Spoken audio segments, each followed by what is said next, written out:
ഏട്ടത്തിയമ്മ ഇങ്ങനെ പറഞ്ഞപ്പോ തന്നെ എനിക്ക് സന്തോഷായി. നിങ്ങൾ എന്തുമാത്രം ബുദ്ധിമുട്ടിയാണ് ജീവിക്കുന്നതെന്ന് എനിക്ക് നന്നായിട്ടറിയാം. എന്നിട്ടും എന്നെ സഹായിക്കാൻ നിങ്ങൾക്ക് തോന്നിയല്ലോ, അത് മതി. ഈ കാശ് ഇപ്പൊ എന്നെക്കാൾ ആവശ്യം നിങ്ങൾക്കാ. നീ ഇപ്പൊ സ്വാതി പറഞ്ഞ കേട്ടില്ലേ? ഇത് നീ വീട്ടിലേക്ക് അയച്ചോ, ഞങ്ങൾ എങ്ങനെയെങ്കിലും മാനേജ് ചെയ്തോളാം അല്ലേ? വാശി പിടിക്കാതെ ഇത് വാങ്ങിക്കേട്ടാ.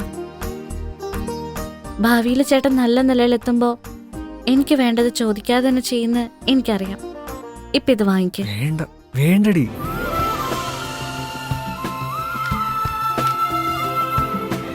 ഏട്ടത്തിയമ്മയ്ക്ക് വേണ്ടതൊക്കെ വാങ്ങിക്കൊടുക്കണം കേട്ടോ. വീട്ടിൽ കയറിട്ട് പോ. ശമ്പളം കൂട്ടിക്കിട്ടിയതുകൊണ്ട് കൂടെ ജോലി ചെയ്യുന്നവർക്കെല്ലാം ഒരു ചെറിയ ചെലവ് ചെയ്യാന്ന് പറഞ്ഞിട്ടുണ്ട്.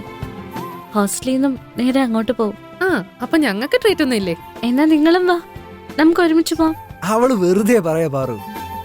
നീ വല്ലപ്പോഴും അല്ലേ കൂട്ടുകാരോടെ പുറത്തു പോകുന്നേ? ഏതെങ്കിലും ഒരു ദിവസം നിന്റെ കൂട്ടുകാരെ കൂട്ടി നമ്മുടെ വീട്ടിലേക്ക് വാ, അല്ലേ? അത് തന്നെ, നമുക്കൊരു ട്രീറ്റ് കൊടുക്കാം. ചേട്ടനായ അങ്ങനെയല്ലേ ചെയ്യേണ്ടത്. എന്നാ ഞങ്ങള് പോട്ടെ.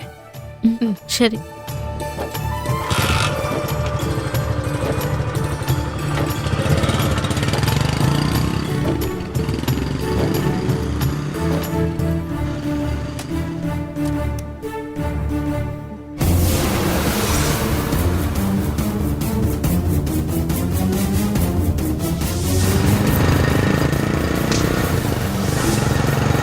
വണ്ടി നിർത്ത്, നിർത്ത്.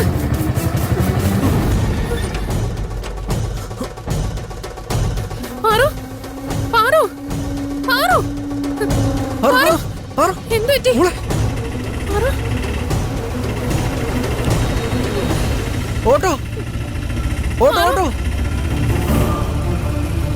ചേട്ടാ ഒരു മിനിറ്റ്.